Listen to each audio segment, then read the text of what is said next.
Assalamualaikum warahmatullahi wabarakatuh.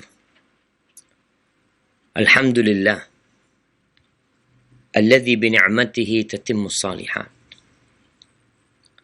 Segala puji bagi Allah Jalla Jalaluh yang karena nikmatnya kebaikan-kebaikan menjadi sempurna. Yang karena rahmatnya niat-niat baik hamba dapat terlaksana. Allahumma lakal hamdu kulluh wa lakal syukru kulluh wa ilaika yurja'ul amru kulluh. Allahumma salli wa sallim ala al-habibil mustafa wan nabiyil mujtaba sayyidina wa maulana Muhammadin wa ala alihi wa ashabihi wa man iqtafa. Amma ba'd. Jamaah rahimakumullah, pemirsa Roja TV dan pendengar Radio Roja dimanapun engkau berada. Sebuah karunia Allah yang terus kita rasakan, yang terus kita dapatkan. Karena kemurahan Allah kepada kita, kebaikannya untuk kita, kita bisa belajar. Mungkin sebagian orang atau banyak manusia tidak menghargai nikmat menuntut ilmu agama. Padahal kata Rasulullah sallallahu alaihi wasallam, "Man yuridillah bihi khairan yufaqihu fiddin." Barang siapa yang Allah menginginkan kebaikan buat tuh orang. Kita tuh kadang-kala merasa Allah cinta sama kita. Sebagian orang merasa Allah sayang sama dia. Allah menginginkan kebaikan buat dia. Dengan apa dia menilai? Dengan harta? Dengan rizki yang dilimpah ruahkan untuknya? Padahal kalau bicara rizki, bicara harta benda, uang, Allah berbagi itu kepada semua manusia. Yang Allah cintain dan yang Allah tidak cintai. Kita bisa melihat manusia-manusia yang kaya raya dan dia tidak pernah meletakkan keningnya di bumi Allah sujud.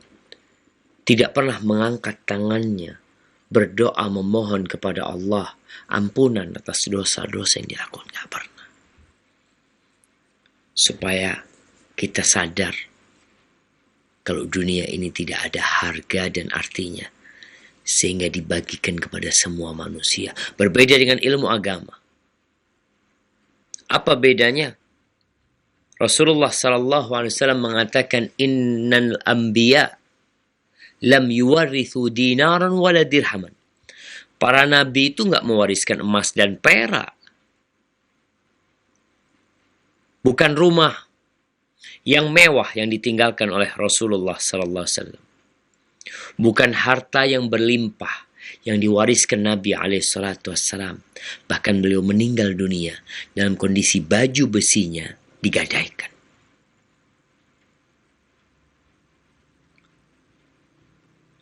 Lalu apa yang diwariskan? Wa innama warrathul ilm. Yang diwariskan oleh para nabi adalah ilmu. Faman akhadahu akhadha bihadzin wafir. Barang siapa yang mengambil nih warisan, dia dapat tuh, maka dia telah mendapatkan keberuntungan yang banyak sekali. Maka ketika ada kajian ilmu, hadirlah. Tinggalkan duniamu sebentar untuk berburu warisan Nabi Muhammad sallallahu alaihi wasallam. Tapi kita akan mengkaji pembahasan di kitab Al-Adabul Mufrad yang berkaitan dengan Al-Haya. Babun Al-Haya. Bab tentang rasa malu. Para ulama menyebutkan tentang definisi malu ini.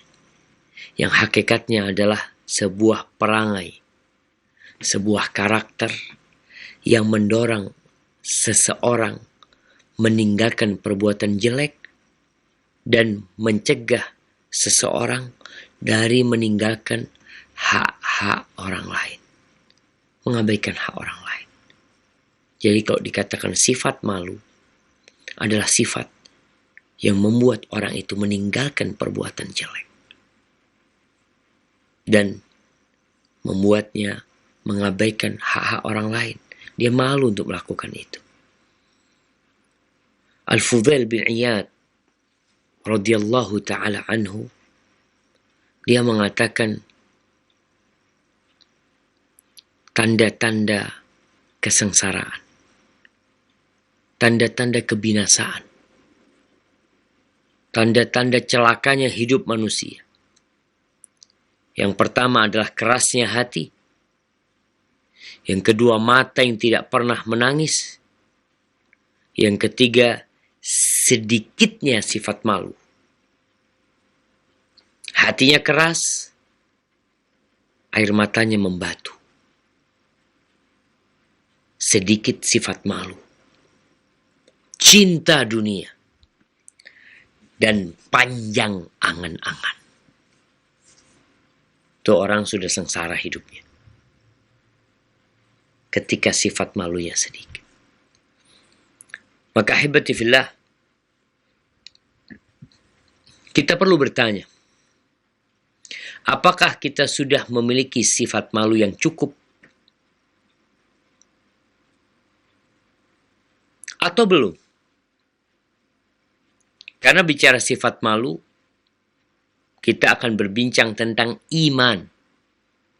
Yang pada pembahasan sebelumnya, kita telah membahas sabda Rasulullah sallallahu alaihi wasallam, al-imanu bid'un wa sittuna au bid'un wa sab'una syu'bah. Iman itu memiliki cabang 60 lebih atau 70 lebih. Afdaluha la ilaha illallah. Yang paling mulia adalah la ilaha illallah. Wa adnaha imatatul adha 'anit tariq. Dan yang paling rendah adalah iman yang terendah adalah menyingkirkan al-adha, sesuatu yang mengganggu di jalan, menyingkirkan. Itu iman terendah. Wal haya syu'batun minal iman. Dan sifat malu adalah salah satu cabang keimanan. Kemudian di hadis yang selanjutnya, hadis nomor 599, Al-Imam Al-Bukhari mengatakan haddatsana Ali ibn Ja'ad. Qala akhbarana Syu'bah an Qatadah an Abdullah ibn Ubaidillah ibn Abi Utbah maula Anas qala sami'tu Aba Sa'id qala kana an-nabiy sallallahu alaihi wasallam ashadda haya'an min adra' fi khidriha wa kana idza kariha syai'an arafnahu fi wajhi. Ini Abu Sa'id Al-Khudri radhiyallahu anhu mengatakan Nabi kita, Nabi Muhammad alaihi salatu wassalam, yang tiada makhluk yang lebih mulia dari beliau. Tidak ada yang pernah menginjakkan kakinya di muka bumi ini yang lebih baik dari Nabi kita Muhammad alaihi salatu wassalam. Bagaimana karakter beliau? Bagaimana sifat beliau? Abu Sa'id mengatakan, Nabi itu lebih pemalu daripada seorang gadis pingitan dalam bingkai pingitannya. Nabi lebih pemalu dari dia. Itu yang namanya gadis pingitan, malu sekali. Pemalu banget dia. Dia gak pernah keluar rumah. Dia gak pernah berjumpa sama laki-laki yang bukan mahramnya. Sehingga dia jadi pemalu. Rasulullah SAW lebih pemalu dari itu perempuan. Wa kana idza kariha syai'an. Nabi itu kalau nggak suka dengan sesuatu, kalau membenci sesuatu, apa kata para sahabat? Arafnahu fi wajhi. Nggak perlu ngomong Nabi SAW. Kita bisa mengetahuinya dari perubahan rona wajah Nabi SAW. Jadi itu orang yang pemalu, nggak teriak-teriak. Nggak kasar ngomongnya. Ketika dia melihat sesuatu atau merasa tersakiti, rasa malu itu membuatnya terdiam. Memendam amarah. Mengontrol emosi. Tapi terkadang panasnya hati itu kemudian keluar di rona merah yang ada di wajah. Maka para sahabat tahu. Aisyah radhiyallahu taala anha ketika melihat Nabi SAW wajahnya berubah, dia langsung mengatakan, tubtu ilallah, aku tobat kepada Allah kalau aku melakukan kesalahan. Karena dia udah tahu. Dan ini penting buat para wanita. Ketika melihat suaminya diam, ada perubahan di wajahnya. Maka seharusnya dia tahu diri. Mungkin dia melakukan sesuatu yang membuat suaminya marah. Tapi suaminya nggak ngomong. Iya, cukup. Perubahan raut wajah menunjukkan nih orang baik. Ini orang memiliki sifat malu yang lebih. Yang itu merupakan cabang dari keimanan. Dan ketika orang tidak punya rasa malu, idalam tastahi fasna' ma syi'ta. Kalau engkau nggak punya malu, udah lakukan semaumu. Semaumu, ucapkan seenakmu. Kadang-kala kita melihat ada orang yang menulis komentar yang subhanallah sangat memalukan. Kalau orang tuanya membaca komentar itu, mungkin orang tuanya akan muntah dengan ucapan anaknya. Kalau itu komentar ayahnya, anaknya tahu, anaknya akan benci sama ayahnya. Karena sifat malu ini membuat orang jadi menjaga diri melakukan perbuatan-perbuatan yang buruk. Baik itu perbuatan lisan atau perbuatan raga dan tubuh kita. Maka lihatlah Rasul SAW. Seperti itu. Luhurnya sifat malu diri Nabi SAW. Baik, kemudian hadis yang selanjutnya.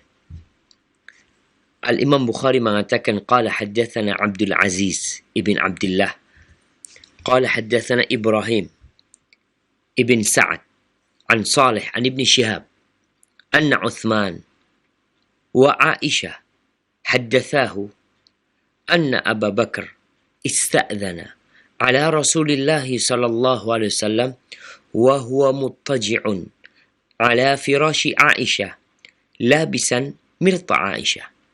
فأذن لأبي بكر وهو كذلك فقضى إليه حاجته ثم انصرف ثم استأذن عمر رضي الله عنه فأذن له وهو كذلك فقضى إليه حاجته ثم انصرف قال عثمان ثم استأذنت عليه فجلست وقال لعائشة اجمعي إليك ثيابك قال فقضيت إليه حاجتي ثم انصرفت قال فقالت عائشة يا رسول الله لم أرك فزئت لأبي بكر وعمر رضي الله عنهما كما فزئت لعثمان قال رسول الله صلى الله عليه وسلم إن عثمان رجل حيي وإني خشيت إذا أذنت له وأنا على تلك الحال أن لا يبلغ إلي في حاجته. Ini cerita dari Sa'id ibn As mendapatkan berita dari Uthman dan Aisyah. Dari dua sahabat. Yang dua-duanya hadir dalam peristiwa ini.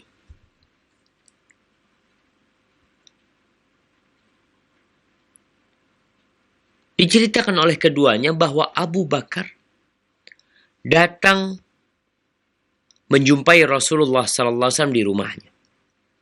Dan Nabi sedang rebahan di atas ranjangnya Aisyah, dan beliau memakai kain berbulu milik Aisyah radhiyallahu anha. Kain yang terbuat dari bulu. Beliau tetap rebahan kayak gitu. Pakai kainnya Aisyah dan di ranjangnya Aisyah. Abu Bakar pulang, datang Umar. Selesai urusan sama Umar, Nabi tidak merubah posisi dirinya. Beliau sedang rebahan di atas ranjang Aisyah, pakai kainnya Aisyah. Kemudian datang Utsman bin Affan, minta izin untuk masuk. Dikasih izin. Ketika Utsman masuk, Nabi SAW duduk. Yang awalnya rebahan, tidurannya, beliau duduk. Dan mengatakan kepada Aisyah, Aisyah, lempit nih pakaian yang awalnya digunakan untuk menutup dinding Nabi SAW. Sudah dilempit sama Aisyah. Nabi urusan sama Utsman bin Affan sampai urusannya selesai. Kemudian pergi Utsman. Aisyah radhiyallahu taala anha sebagai seorang istri melihat sesuatu yang tidak biasa. Kok lain Nabi SAW menyikapin dua sahabat senior. Abu Bakar yang merupakan mertuanya. Umar yang merupakan mertuanya. Tapi menghadapi Utsman yang merupakan menantu, kok beda sikapnya? Maka ditanyakan oleh Aisyah, kenapa ya Rasulullah? Kok begitu pedulinya sama Utsman bin Affan? Sampai kau duduk, kainnya dilempit, diambil. Apa kata Nabi SAW? Inna Utsman rajulun hayy. Sesungguhnya Utsman bin Affan itu orang yang pemalu. Pemalu banget Utsman bin Affan. Wa inni khasyid, aku takut kalau aku memberikan izin kepada dia dan aku dalam kondisi rebahan seperti dalam kondisi menyumpahin Abu Bakar dan Umar, aku takut dia tidak bisa menyampaikan hajatnya. Nggak selesai akhirnya urusannya Utsman bin Affan. Wallahi jamaah rahimakumullah, kalau bicara Utsman radhiyallahu taala anhu, beliau itu adalah orang yang tampan, yang pemurah, yang pandai bersedekah. Dan beliau adalah ibn binti ammatin Nabi SAW. Anak putri bibi Nabi SAW. Anak putri bibi Nabi SAW. Jadi seperti keponakan sepupu. Statusnya dengan Nabi SAW keponakan sepupu. Nabi SAW menikahkan Utsman dengan putrinya Ruqayyah. Namun Ruqayyah meninggal dunia pada waktu perang Badar. Maka Utsman gak ikut perang Badar. Karena Utsman harus merawat istrinya. Kemudian Nabi SAW menikahkan Utsman dengan Ummu Kulthum, putri Nabi yang kedua. Dikatakan yang pertama itu Zainab, kemudian Ruqayyah, kemudian Ummu Kulthum yang ketiga, kemudian Fatimah radhiyallahu taala anha. Ketika tahun ke-6 Hijriah, Rasulullah SAW berangkat ke Mekah bersama 1.400 sahabat untuk melaksanakan umrah. Akan tetapi orang-orang Quraisy menghadang Rasul SAW dan para sahabatnya, menutup jalan bagi mereka untuk masuk ke kota Mekah. Nggak boleh masuk Mekah. Akhirnya Nabi SAW hendak mengirim sahabat untuk berdialog, berjumpa dengan tokoh-tokoh Quraisy, menjelaskan kepada mereka tentang kedatangan Nabi SAW bersama sahabatnya ke kota Mekah. Yang mau dikirim Umar bin Khattab. Tapi Umar mengatakan, jangan aku Rasulullah SAW. Jangan nanti malah ribut kalau sama aku. Terus siapa yang dikirim? Kirim Utsman bin Affan. Utsman bin Affan itu lebih mereka cintai daripada anak-anak mereka. Subhanallah, ini Utsman bin Affan. Dikirimlah Utsman bin Affan. Sampai kota Mekah, ngobrol, dialog sama orang-orang musyrikin. Utsman pakai baju ihram. Seperti Nabi SAW dan para sahabatnya. Ketika sampai kota Mekah, di dekat Ka'bah sana, orang-orang musyrikin bersepakat nggak boleh tahun ini, sampaikan nggak boleh umrah tahun ini. Tahun depan berangkat umrah. Kita bikin perjanjian, kalian berangkat umrah tahun depan. Ketika sampai di dekat Ka'bah sana, orang-orang musyrikin mengatakan, Utsman, silakan engkau umrah. Nih tawaf engkau, sa'i selesai. Mumpung kau masuk di dalam kota. Dikasih kesempatan oleh orang-orang musyrikin. Apa kata Utsman? Gak mungkin aku tawaf di sini. Sampai Rasulullah SAW yang tawaf lebih dulu. Itu kecintaan Utsman kepada Nabi SAW. Setelah agak lama, Utsman gak balik-balik. Maka ada isu yang tersebar. Nih kalau bicara hoax jemaah. Berita, dusta, isu. Itu bukan baru sekarang adanya. Di masa Nabi SAW sudah ada. Kenapa ada aturan? Ya ayyuhalladzina amanu in ja'akum fasiqun binaba'in fatabayyanu an tusibu qauman bijahalah fatusbihu ala ma fa'altum nadimin. Udah dibikin aturan kalau ada orang fasik bawa berita kepada kalian, kalian jangan percaya serta-merta kepada dia. Tabayyun, di cross check, dicari tahu benar nggak beritanya. Karena berita itu nyampe kepada Nabi SAW dan mereka tidak bisa mengkonfirmasi. Karena Utsman ada di dalam sana. Dalam penjagaan atau dalam penguasaan orang-orang musyrikin. Maka Nabi SAW mengajak 1.400 sahabatnya untuk baiat. Kalau benar Utsman dibunuh, kita perang. Kita harus melakukan pembelaan. Mereka berbaiat untuk siap mati. Untuk siapa? Untuk Utsman bin Affan radhiyallahu anhu. Yang informasinya disebarkan bahwa dia telah meninggal dunia. Dan pada akhirnya, ya kalau bicara Utsman bin Affan ya, bagaimana rasa malu dia. Disebutkan bahwa Utsman bin Affan ini gak pernah beliau membangunkan keluarganya atau membangunkan budaknya kecuali kalau mendapatin mereka bangun. Di malam hari Utsman mau sholat malam ya. Karena dia selalu sholat malam. Bahkan pernah sholat malam. Beliau sholat 1 rakaat. Dan beliau membaca dari awal Al-Quran sampai hatam. Kalau malam hari beliau bangun mau sholat malam. Bos punya banyak budak. Beliau tidak membangunkan budaknya untuk membantu dia mengambil air untuk berwudu. Enggak. Kalau ketemu ada yang bangun, maka Utsman minta tolong. Tapi kalau enggak, dia lakukan semuanya sendirian. Dan Utsman bin Affan meninggal syahid. Dibunuh oleh kaum pemberontak. Karena hasutan orang-orang yang tidak benar.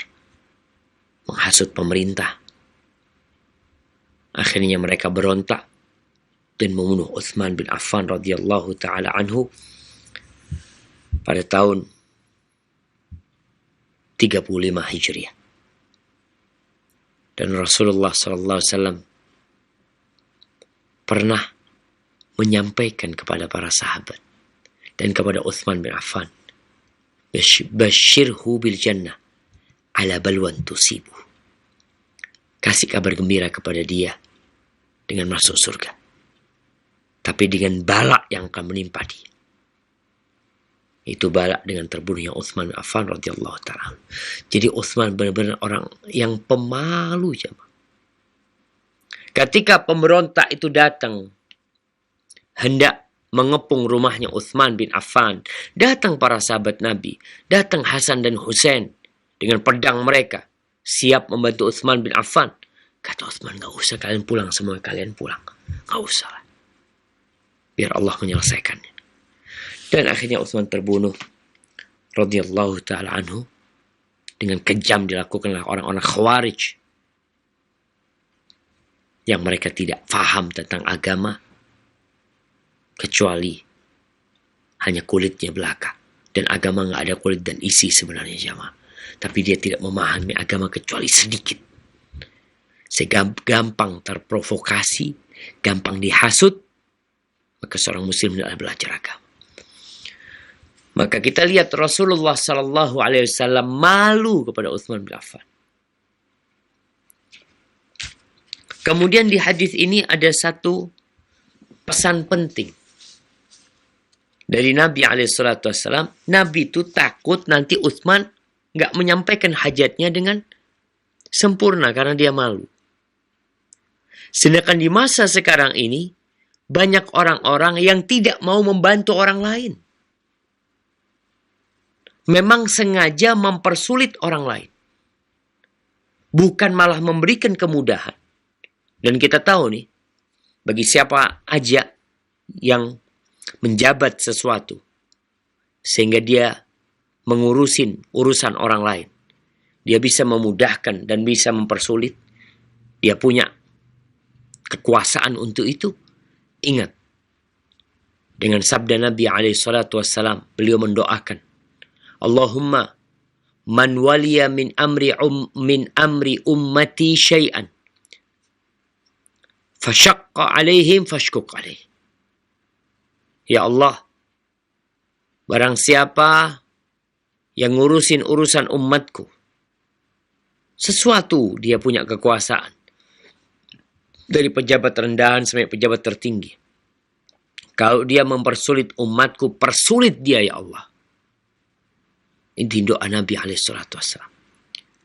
Nabi SAW bukan mempersulit. Beliau malah duduk demi agar Uthman bisa menyampaikan hajatnya dan Nabi SAW bisa membantu dia. Dan seperti itu seharusnya pejabat muslim. Ketika dia duduk mendapatkan amanah menjadi pejabat untuk melaksanakan tugasnya dengan baik, mempermudah urusan orang dan bukan mempersulit. Dan ketika seorang melihat pemimpinnya melakukan kesalahan, maka hendaklah dia menegur dan memperbaiki, tapi dengan cara yang sesuai dengan sunnah Nabi alaihi salatu wassalam. Baik, kemudian di hadis yang selanjutnya Imam Bukhari mengatakan, qala hadatsana Ibrahim ibn Musa qala hadatsana Abdul Razzaq an Ma'mar an Thabit al-Bunani an Anas bin Malik an Nabi sallallahu alaihi wasallam qala ma kana al-haya'u fi syai'in illa zana wa ma kana al-fuhsyu fi syai'in illa syana. Hadis ini diriwayatkan oleh Thabit al-Bunani radhiyallahu ta'ala anhu, seorang tabi'in yang pernah berdoa. Ini muridnya Anas bin Malik radhiyallahu ta'ala anhu. Dia itu pernah berdoa mengatakan, Allahumma in kunta a'taita ahadan as-salata fi qabrih fa'atini as-salata fi qabri. Ini athar sahih. Thabit mengatakan, ya Allah, kalau engkau anugerahkan kepada seorang hamba salat di kuburannya, maka berikan aku bisa sholat di kuburan. Dari cintanya dia amal sholat, Thabit Al-Bunani. Dan ada riwayat yang mengatakan doa dia dikabulkan. Ada yang melihat Thabit Al-Bunani sholat di kuburannya. Namun hadis itu dhaif. Wallahu a'lam bishawab. Baik. Thabit meriwayatkan dari Anas bin Malik, pembantu Rasulullah sallallahu alaihi wasallam atau pelayan Nabi alaihi salatu wasallam. Anas mengatakan bahwa Nabi alaihi salatu wasallam bersabda, "Ma kana al-haya'u fi syai'in illa zana, wa ma kana al-fuhsyu fi syai'in illa syana." Tidaklah sifat malu ini ada pada sesuatu melainkan akan memperindah. Dan tidaklah al-fuhsh, ucapan yang kotor, tindakan-tindakan jelek, kalau ada di sesuatu, melainkan itu akan memperburuknya. Kalau ada orang yang mungkin penampilannya tidak bagus, bajunya tidak indah, wajahnya juga tidak tampan, tapi kalau dia punya sifat pemalu, dia akan jadi indah dan menawan. Karena sifat malu itu. Sebaliknya, mungkin ada orang yang tampan, gagah perkasa, seorang wanita yang cantik, parasnya, indah penampilannya. Tapi tatkala kotor omongannya, hilang kecantikan itu. Ini kata Nabi SAW. Sifat malu ketika ada pada sesuatu akan menjadikannya indah. Dan ini buat para wanita. Buat para wanita. Mungkin kulitmu telah keriput. Kerut-kerut di matamu telah tampak. Tapi kalau engkau punya sifat malu, maka engkau akan tetap cantik dan indah. Sebaliknya, ada wanita yang selalu menjaga tubuhnya, memoles wajahnya, menghiasi dirinya. Tapi ketika sifat malu itu hilang dari dirinya, jadi buruk tuh perempuan. Busuk mungkin jamaah. Seperti mereka yang jual diri mereka. Mungkin perempuan-perempuan yang menjual dirinya, dalam pandangan dirinya, dia cantik, dia indah. Dan dalam pandangan laki-laki yang berzina dengannya, dianggap cantik. Enggak juga. Wanita yang buruk dan jelek. Maka yang ingin mempercantik dirinya, bukan dengan berangkat ke salon kecantikan.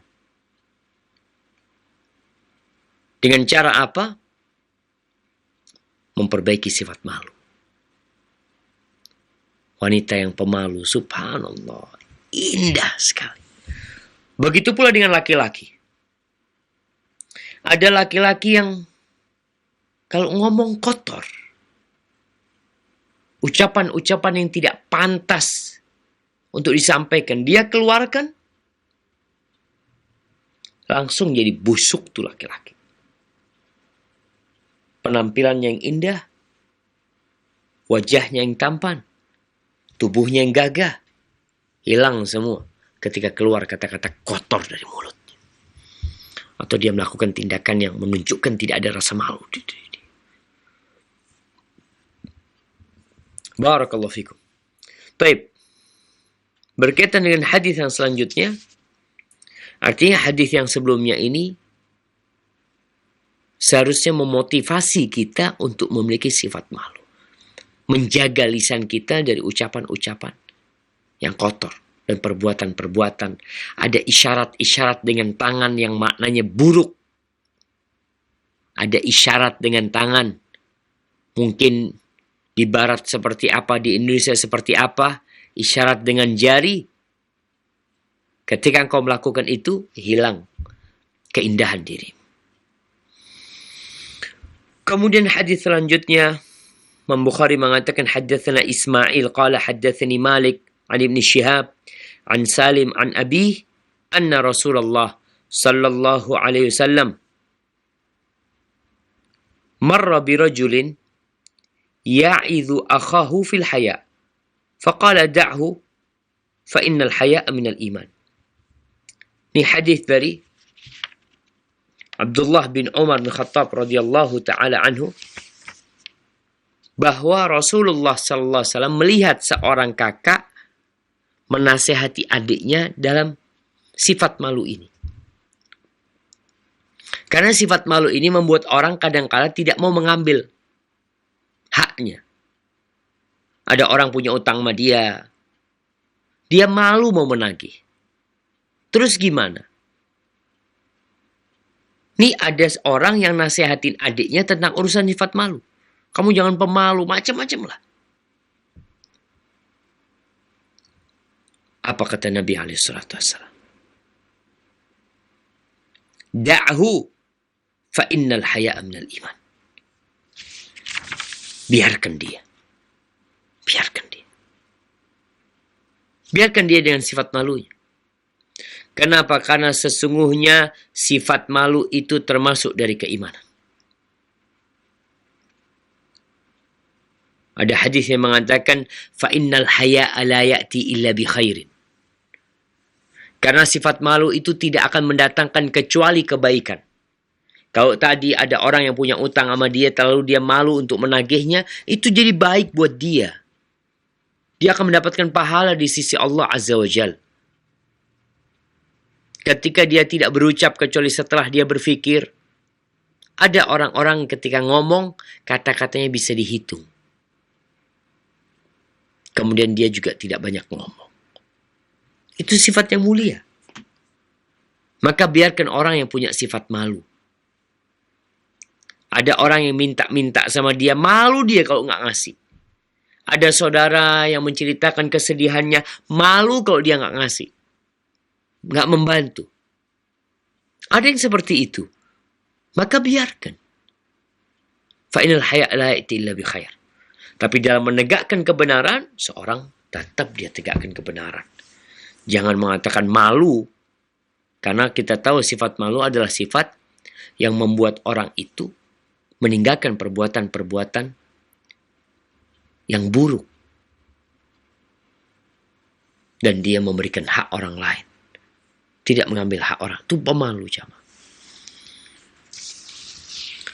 Baik. Hadis yang selanjutnya. Imam Bukhari mengatakan haddatsana Abdullah. Qala haddatsani Abdul Aziz bin Abi Salamah. An Ibn Shihab an Salim an Ibn Umar radhiyallahu anhuma. Marra an-Nabiy sallallahu alaihi wasallam ala rajulin yu'atibu akhahu fil haya. Ini sama. Nabi alaihi salatu wasallam melewatin seseorang yang menegur saudaranya, adiknya atau kakaknya dalam urusan sifat malu dia mungkin yang berlebihan. Hatta ka'annahu yaqulu adarra bika. Sampai kakaknya ini mengatakan kepada adiknya, gara-gara sifat malumu itu engkau membahayakan dirimu sendiri. Contoh tadi, ada orang punya utang sama anak malu mau nagih.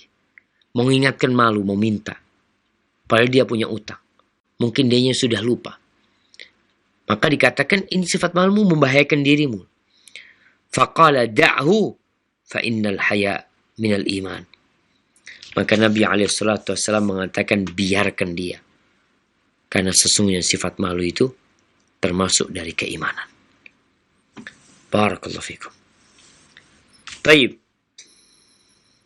Kita masuk ke hadis yang selanjutnya. Cerita Utsman bin Affan. Tapi beda ceritanya. Imam Bukhari mengatakan haddatsana Abu Rabi'. Qala haddatsani Ismail. Qala haddatsani Muhammad ibn Abi Harmalah. An Atha wa Sulaiman ibn Yasar. Wa Abi Salamah bin Abdurrahman. Anna Aisyata radhiyallahu anha qalat. Kana an-nabiy sallallahu alaihi wasallam muttaji'an fi baiti. Kashifan an fakhidhihi.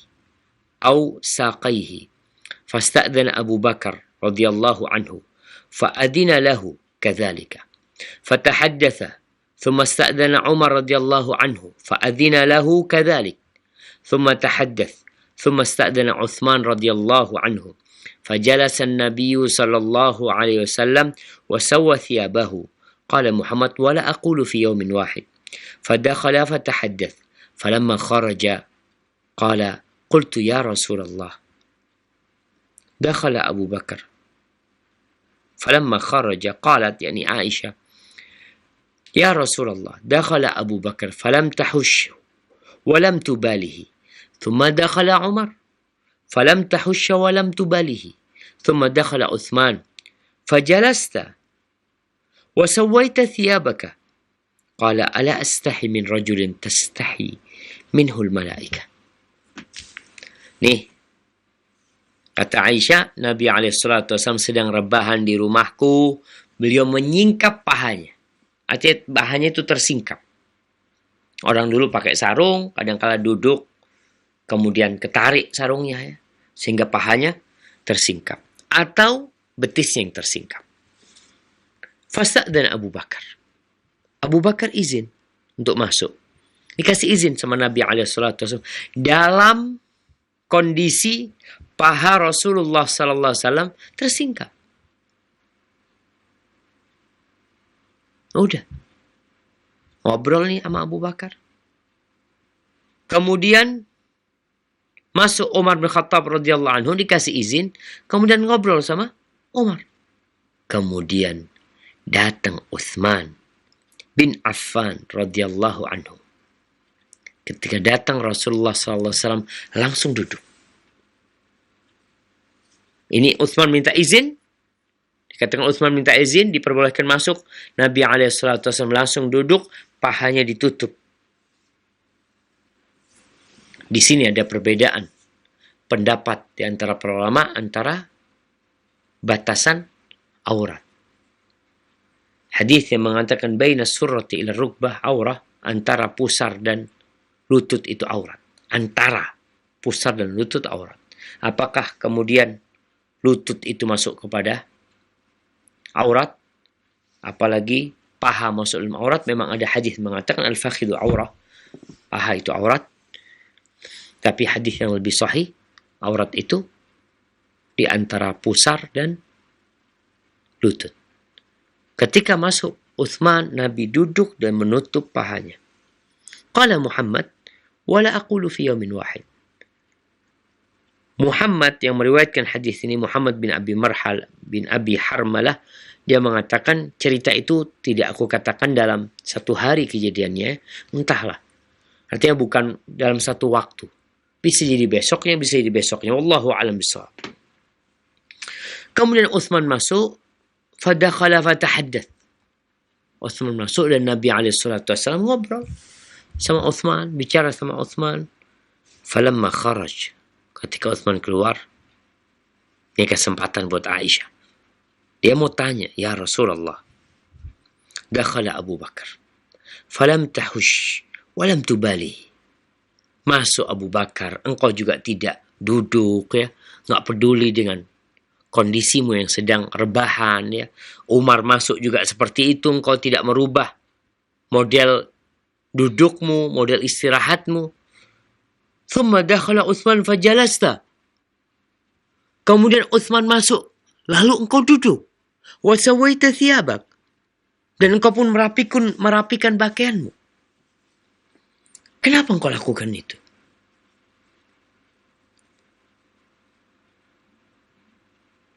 Kalau cerita yang awal, Nabi mengatakan alaihi salatu wassalam, al-haya'u syu'batun minal iman. Rasa malu adalah bagian dari keimanan. Dan Utsman adalah rajulun hayy, orang yang pemalu. Di hadis ini,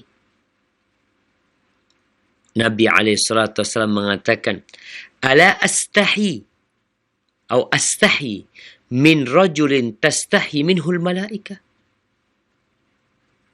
Apa aku nggak malu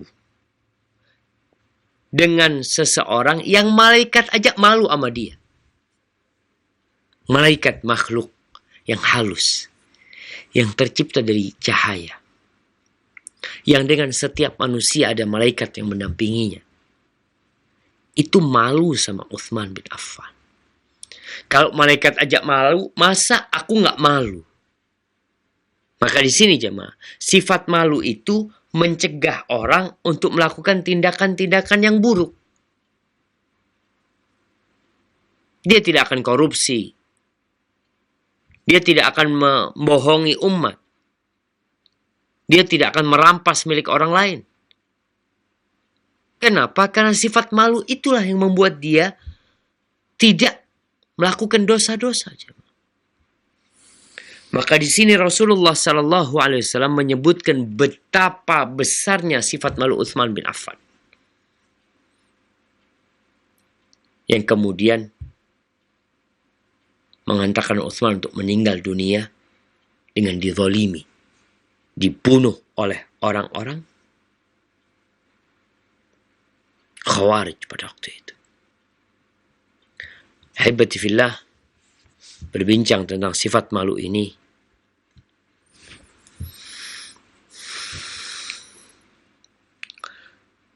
di awal hadis kita sebutkan bahwasanya sesungguhnya di antara perkataan kenabian terdahulu yang diketahui manusia adalah idza lam tastahi fasna ma syi'ta. Kalau engkau tidak punya rasa malu, maka silakan engkau berbuat semaumu. Rasulullah sallallahu alaihi wasallam memiliki sifat malu yang dalam sekali. Maka beliau menyikapi Utsman tidak sama dengan menyikapi Abu Bakar dan Umar bin Khattab radhiyallahu anhu. Dan ini ada pelajaran penting pula, bahwasanya kita dalam menyikapi orang lain nggak boleh sama. Kenapa? Ada orang yang keras. Maka pilihlah cara yang baik menghadapinya. Ada orang yang lembut. Hendaklah kita tidak salah kaprah. Apa yang kita gunakan kepada orang yang keras, maka jangan kita gunakan kepada orang yang lemah. Sebaliknya seperti itu. Jadi intinya sifat malu ini termasuk dari keimanan. Dan Nabi SAW adalah orang yang pemalu. Dan itulah yang membuat beliau SAW ketika melihat sesuatu yang beliau benci, beliau tidak mengucapkan dengan lisannya. Tapi beliau berusaha untuk menahan diri. Dan para sahabat tahu dari rona wajah beliau SAW yang berubah. Ini mungkin pembahasan tentang sifat malu.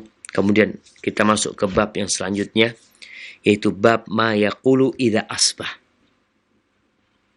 Apa yang dibaca ketika orang masuk di waktu pagi hari. Ini berkaitan dengan doa. Kenapa jamaah kita sebagai seorang hamba, kita mengetahui bahwasanya ada banyak tantangan yang akan kita hadapi setiap harinya. Ada anak yang berangkat sekolah. Ada anak yang berangkat kuliah. Ada anak yang berangkat kerja. Ada orang tua yang berangkat mencari rizki. Dan kita nggak tahu apa yang akan terjadi dengan mereka. Maka di sini disebutkan sebuah athar. Tapi athar ini dhaif. Di mana Imam Bukhari mengatakan haddatsana Musa qala haddatsana Abu Uwanah qala haddatsana Umar an abihi an Abi Hurairah radhiyallahu anhu qala kana an-nabiy sallallahu alaihi wasallam idza asbaha qala, Nabi alaihi salatu wasallam kalau masuk waktu pagi beliau berdoa. Ada banyak doa yang dianjurkan untuk dibaca pada waktu pagi hari.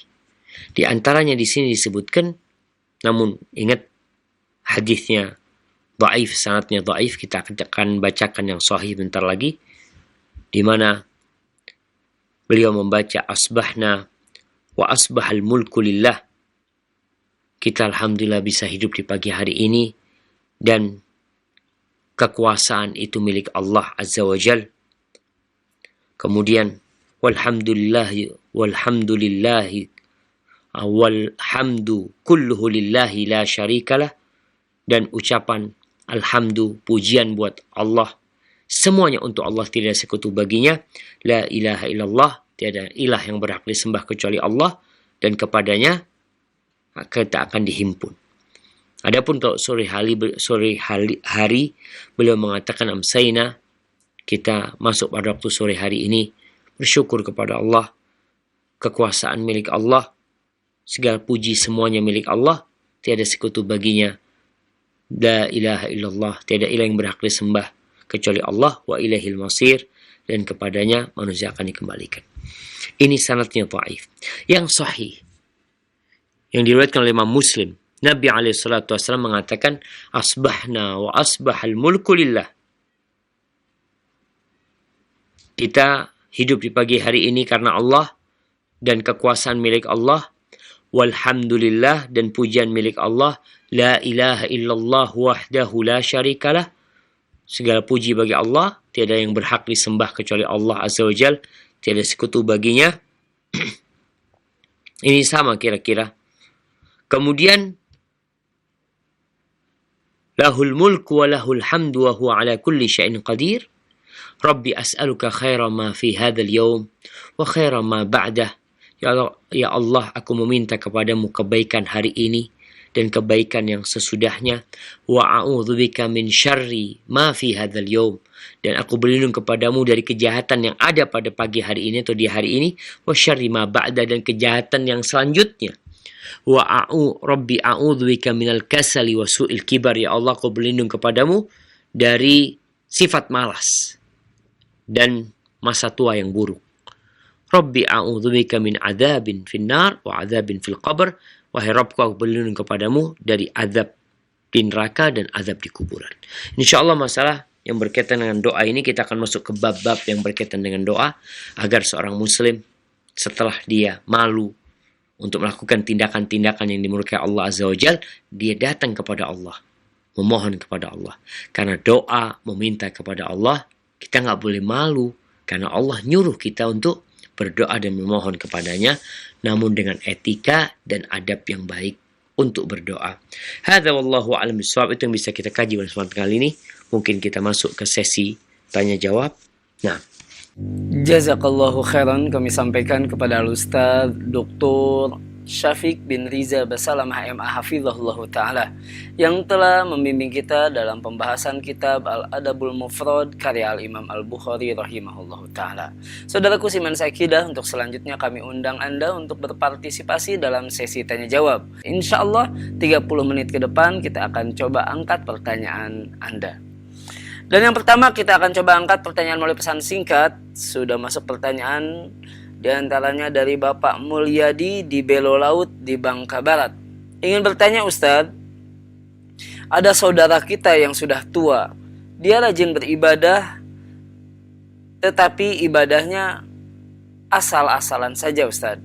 Dan dia malu untuk bertanya kepada orang yang berilmu.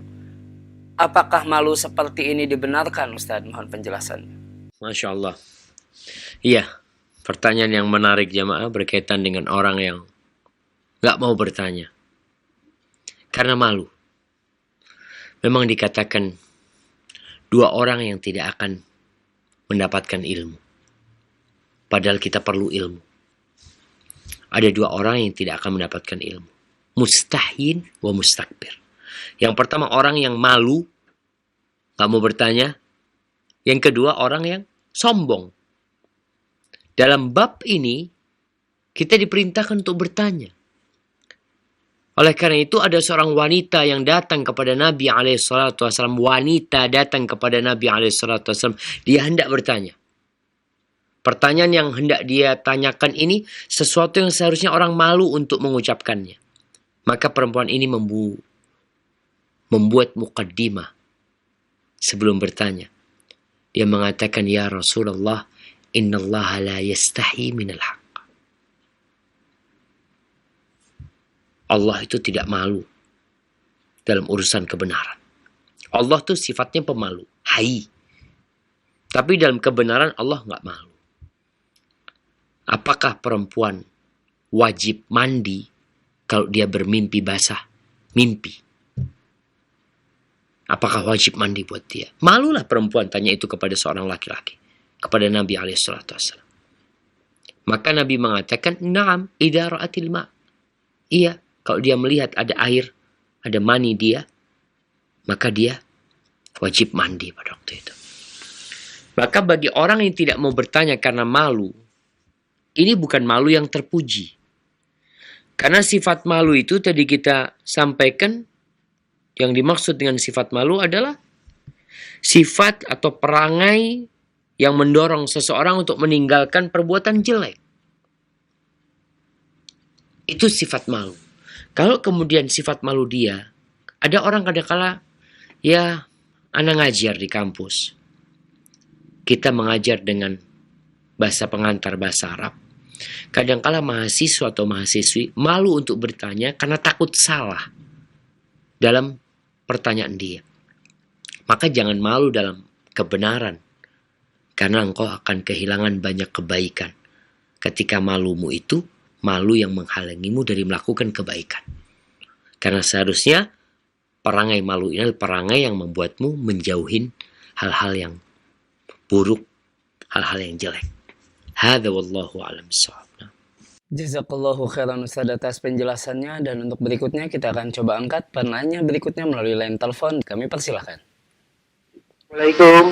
Waalaikumsalam warahmatullahi wabarakatuh. Dari siapa di mana Bapak? Saya Kang Minto dari Pemalang. Silakan Bapak.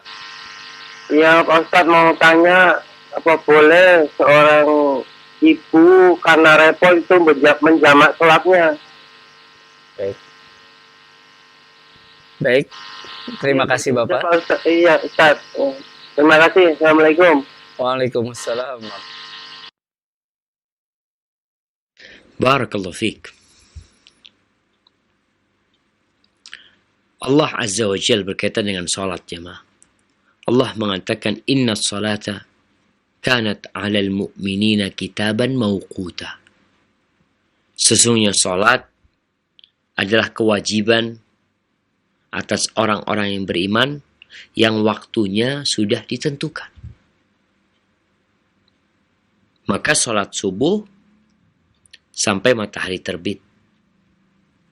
Salat zuhur sampai masuk waktu asar. Salat asar sampai matahari menguning atau tenggelamnya matahari. Salat maghrib sampai masuk waktu isya, dan salat isya sampai pertengahan malam. Bagaimana ketika orang tidak bisa melakukan salat di waktunya? Ada dispensasi yang dijelaskan oleh Nabi SAW bagi orang untuk menjamak sholatnya.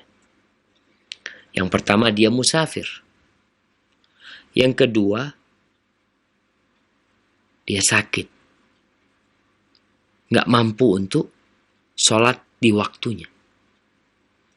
Bagaimana kalau tidak ada sebab ini?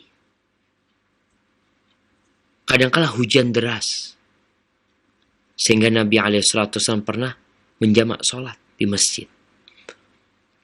Tapi Nabi SAW juga pernah menjamak sholat maghrib dan isya tanpa ada sebab.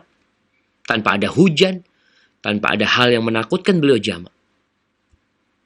Abdullah bin Abbas yang meriwayatkan hadis ini di dalam Sahih Muslim menjelaskan kenapa Nabi melakukan itu. Nabi ingin memberikan penjelasan. Kata Ibnu Abbas, an laisa fi dinil haraj. Kalau di agama kita ini nggak ada yang sulit. Artinya kalau ada orang yang memang nggak mampu dia melaksanakan sholat tepat waktu, kondisi yang membuat dia tidak bisa melakukan duhur dan asar di waktunya masing-masing, kemudian dia menjamaknya, silahkan. Tapi tidak meremehkan agama, mudah-mudahan dalam beragama. Tapi memang ada sebab yang membuat dia terpaksa harus menjamak sholat itu. Dan ingat, ketika yang menjamak sholat itu bukan musafir, bukan orang yang dalam perjalanan, maka dia hanya boleh menjamak tanpa mengqosor, tanpa memendekkan sholatnya. Artinya sholat yang 4 tetap 4 rakaat. Hanya waktunya saja yang ditarik atau dimundurkan. Dan sholat yang jamak ini tetap harus tertib. Ketika menjamak asar di waktu zuhur, maka tetap sholatnya zuhur baru waktu asar. Ketika menjamak zuhur di waktu asar, maka sholatnya tetap zuhur dahulu baru sholat asar. Artinya tertibnya tidak dirusak karena menjamak sholatnya. Hadza wallahu a'lam bissawab. Nah. Jazakallahu khairan Ustaz atas penjelasannya, dan pertanyaan berikutnya kembali kita akan angkat melalui pesan singkat Ustaz. Dari Agus di Riau ingin bertanya Ustaz.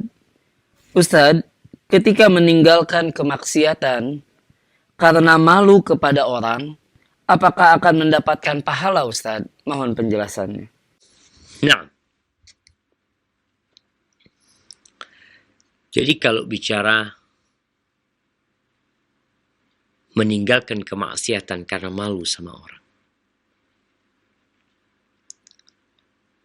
kita tahu bahwa Nabi SAW ketika ditanya tentang dosa, apa kata beliau?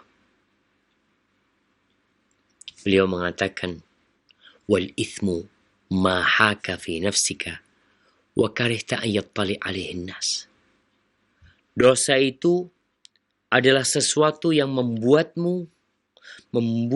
jiwamu bingung, nggak nyaman, dan engkau tidak ingin orang lain tahu.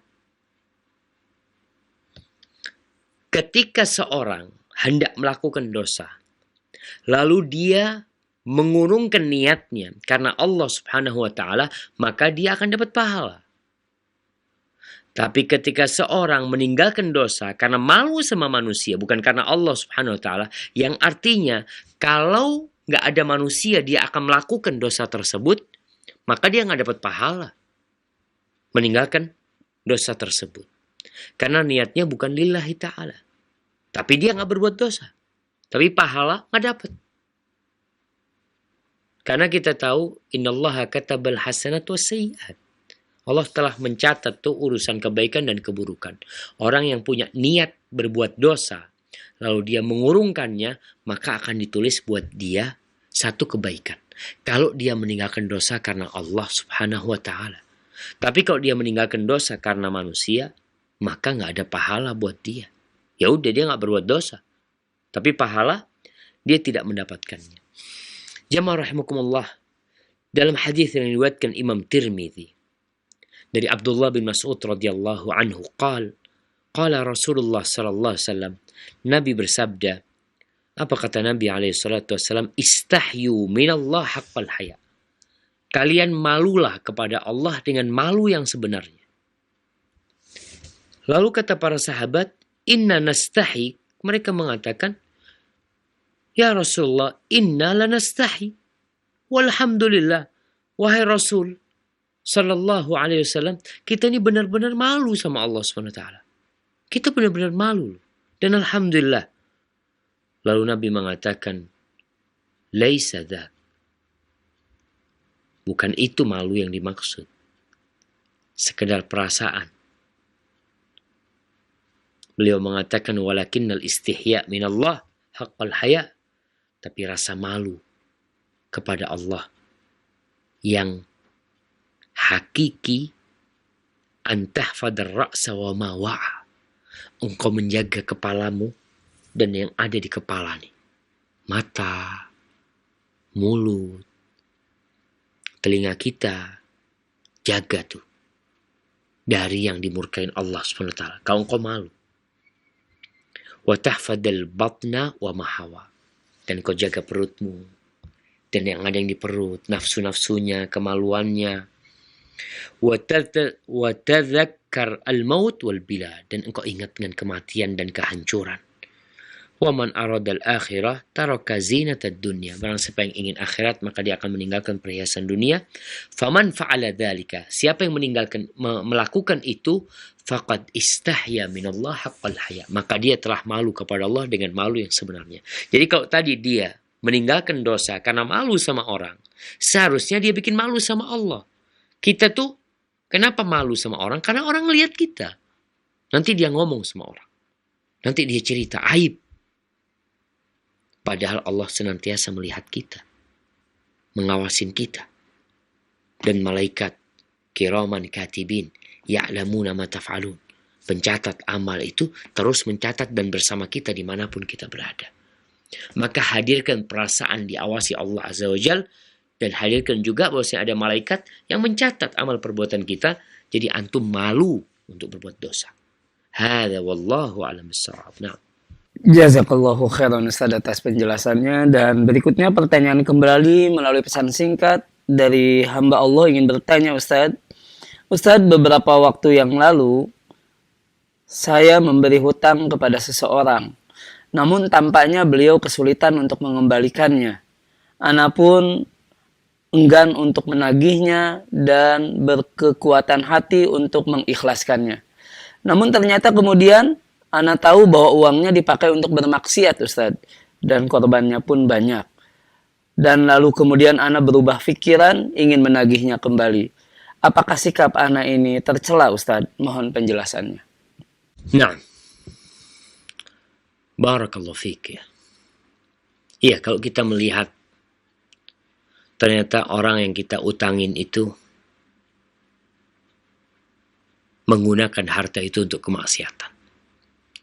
Apabila kita sudah rela uang itu tidak balik ke kita, tanpa kita berbicara kepada orang yang kita pinjamin uang itu. Namun setelah kita tahu dia menggunakan kemaksiatan, maka ambil itu uang. Minta tuh uang, kasih nasihat tuh orang, dan uang itu jangan diambil lagi. Tapi berikan kepada orang lain. Artinya uang itu harus keluar dari antum. Karena antum sudah mengikhlaskannya. Hanya saja sekarang uang itu dipakai untuk kemaksiatan. Apalagi dikatakan udah banyak korbannya. Tatkala kita membiarkan uang itu ada pada dirinya, dia akan terus berbuat kemaksiatan. Tapi kalau kita tarik kemudian kita salurkan kepada orang lain, semoga itu lebih baik gitu loh. Wallahu a'lam bishawab. Tapi kemudian teman-teman nih yang hendak mengutangin orang lain juga perlu mencari tahu uang itu dipakai buat apa. Kita itu harus peduli sama saudara kita. Kebutuhan dia, keperluan dia, kondisi dia. Kalau ternyata buat kemaksiatan, seharusnya kita tidak pinjamin. Sekarang bagaimana? Karena sudah dipakai, ya kita minta itu uang, kemudian kita berikan kepada orang lain. Yang penting uang itu tidak balik kepada antum. Yaitu wallahu a'lam bishawab. Mungkin bisa tanyakan kepada ustadz yang lainnya nanti. Nah. Allahu khairan Ustaz. Dan kita akan angkat kembali pertanyaan berikutnya melalui line telepon. Kami persilahkan. Iya. Halo, Assalamualaikum. Waalaikumsalam warahmatullah. Dari siapa di mana Ibu? Dengan Septiari di Jakarta. Baik, silakan Ibu. Iya. Assalamualaikum Pak Ustadz. Waalaikumsalam. Iya. Yang ingin saya tanyakan tentang hukumnya ba'dal haji. Namun pada saat hidupnya seseorang itu tidak punya niat untuk haji. Bagaimana hukumnya Pak Ustadz? Baik. Jazakillahu khairan. Boleh satu lagi Pak? Satu saja Ibu. Oh, satu saja. Ya udah baik. Terima kasih. Assalamualaikum warahmatullahi wabarakatuh. Waalaikumsalam warahmatullahi wabarakatuh. Tafadhol Ustaz. Assalamualaikum warahmatullahi wabarakatuh. Baik, berkaitan dengan badal haji ya. Jumhur ulama sepakat bolehnya badal haji. Bahwasanya di masa Rasul sallallahu alaihi wasallam ada seorang yang niat melaksanakan ibadah haji atau umrah untuk saudaranya. Dia mengatakan labbaik Allahumma an syubrumah. Ya Allah, aku niat melaksanakan haji buat syubrumah. Lalu ditanya sama Nabi SAW, siapa syubrumah ini? Katanya, akhun li au qaribun li, kata dia, saudara atau kerabatku. Lalu ditanya sama Nabi SAW, apakah engkau sudah melaksanakan haji untuk dirimu sendiri? Katanya belum. Lalu Nabi SAW mengatakan, hujja an nafsika, thumma hujja an syubrumah. Hendaklah engkau melaksanakan haji untuk dirimu sendiri, kemudian haji buat syubrumah. Nabi tidak bertanya kepada dia apakah orang itu punya niat haji atau tidak. Ya wallahu a'lam bishawab. Yang jelas dia menghajikan saudaranya. Apabila kita memang orang tua kita belum berangkat haji, mungkin dia juga nggak punya niat berangkat haji, kemudian kita menghajikan orang tua kita, insya Allah kita memohon kepada Allah agar diterima hajinya. Berkaitan dengan dianya, yang kadang kala sudah mampu tapi tidak berangkat haji, dia akan dihisap. Jadi orang yang mati nanti akan dihisap. Kalau dikatakan dia mampu kemudian tidak ada keinginan untuk berangkat haji, dia akan dihisap, dia akan ditanya karena dia mati dalam kondisi belum melaksanakan haji, sedangkan dia mampu. Tapi kalau dia nggak mampu, ya gimana namanya orang nggak mampu ya. Terus kadang-kala kalau bicara niat ya, niat itu di hati. Mungkin ada orang mengucapkan sesuatu kayaknya anak nggak kepingin berangkat haji ya. Padahal di hatinya ingin, hanya dia melihat kemampuan dia, maka dia ya gimana mau berangkat haji, dia nggak mampu, seperti itu ya. Hadza wallahu a'lam bishawab.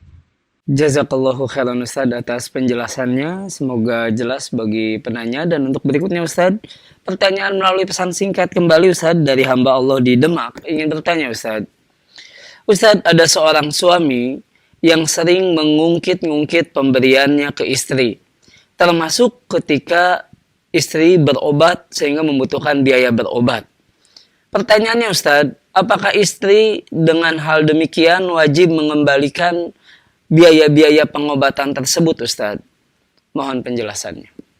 Nah, iya, kalau kita ngelihat suami istri ini, ada yang nafkah, kewajiban suami memberikan nafkah kepada istrinya. Maka yang itu jadi milik istri. Tapi kalau ada hal-hal yang berupa di luar kewajiban suami, nafkah kepada suami, bisa jadi suami meminjamin uang kepada istrinya, maka kalau akadnya memang pinjam meminjam, maka sang istri wajib mengembalikan. Tapi kalau itu pemberian suami kepada istri, lalu suami mengungkit-ungkit, maka itu termasuk sedekah yang batal pahalanya. Tapi kalau niatnya memang enggak ini pinjem ya. Memang kadang-kadang suami mengatakan ini pinjem. Ini aku kasih engkau duit, ini pinjem. Ya sudah, berarti akadnya pinjam. Tapi kalau memang itu pemberian dari suami, tapi ada suami yang tidak baik kemudian mengungkit-ungkit pemberiannya. Dulu aku pernah ngasih itu kepadamu umpamanya. Bukan dalam rangka dia menagih kembali uangnya, tapi untuk mungkin menyakiti istrinya.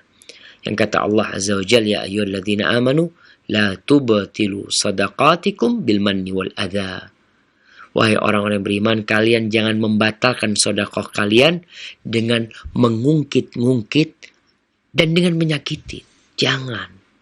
Maka sekali lagi buat istri, hendaklah dia mengetahui kalau suaminya memang tidak ngasih dia dan dia beranggapan itu utang, ya anti kembalikan. Kalau nafkah selesai, tidak dibicarakan. Itu jadi milik anti dan itu hak anti, kemudian kewajiban suami. Tapi kalau yang lainnya, kadang-kala memang suami tidak memberikan, tapi dia meminjamin. Maka adalah engkau kembalikan. Hadza wallahu a'lam bishawab. Jazakallahu khairan Ustaz atas penjelasannya. Dan untuk berikutnya kita akan coba angkat pertanyaan terakhir Ustaz di kesempatan malam hari ini melalui line telepon. Halo, Assalamualaikum. Waalaikumsalam warahmatullahi wabarakatuh. Dari siapa di mana Umi? Ya, Ustadz yang terhormat, mohon maaf pertanyaannya bukan berarti tidak punya rasa malu ya. Justru dengan pertanyaan ini karena punya rasa malu karena tidak tahu. Kalau boleh minta silsilah Nabi Muhammad SAW berikut istri-istrinya, berikut keturunannya. Kalau bisa. Kalau tidak bisa untuk pertemuan yang akan datang. Terima kasih. Assalamualaikum warahmatullahi wabarakatuh. Waalaikumsalam warahmatullahi wabarakatuh. Tafadhol Ustaz. Iya. Ini silsilah Nabi Muhammad SAW. Kalau silsilah ke bapaknya, Nabi Muhammad adalah Muhammad bin Abdullah bin Abdul Muttalib bin Hashim bin Abdi Manaf bin Qusay bin Kilab, ya, sampai nyambung ke nasabnya Nabi Ismail alaihissalam bin Ibrahim. Kalau bicara anak keturunan Nabi alaihissalatu wassalam, Maka Nabi SAW meninggal dunia. Beliau meninggalkan satu orang putri. Beliau punya 4 putri. Beliau punya anak laki-laki. Tapi anak laki-lakinya meninggal dunia ketika mereka kecil. Ada Abdullah, ada katanya Al-Qasim. Kemudian ada Ibrahim yang meninggal di Madinah. Ibrahim ini meninggal di Madinah dalam kondisi masih dalam susuan. Adapun anak perempuan Nabi SAW, mereka adalah yang pertama Zainab, kemudian Ruqayyah, kemudian Ummu Kalthum, kemudian Fatimah binti Muhammadin radhiyallahu taala anhunna. Adapun 3 putri Nabi, yang pertama Zainab, Ruqayyah, dan Ummu Kalthum meninggal dunia di masa hidup Nabi SAW. Yang punya anak hanya dari 3 yang meninggal ini adalah Zainab, tapi anaknya kemudian meninggal juga tidak punya keturunan. Disebutkan menikah dengan Ali bin Abi Thalib, kemudian tidak punya keturunan. Adapun Fatimah, maka Fatimah memiliki putra Hasan dan Husain, dan dari keduanya inilah cucu-cucu Nabi SAW. Ada Ali Zainal Abidin ya, selanjutnya yang mungkin sampai sekarang mereka yang bernasab kepada Nabi SAW dari kalangan Al-Habaib ya, dari kalangan As-Sadah Al-Alawiyun yang memang benar nasabnya kepada Nabi SAW, mereka masih ada. Dan nanti Imam Mahdi adalah termasuk dari cucu Nabi SAW yang bernama Muhammad bin Abdullah dari keturunan Hasan bin Ali bin Abi Thalib. Itu mungkin. Atau kalau mungkin belum terjawab bisa kita bahas pada kesempatan yang lainnya. Sampai berjumpa kembali. Semoga senantiasa dalam lindungan ilahi. Wassalamualaikum warahmatullahi wabarakatuh.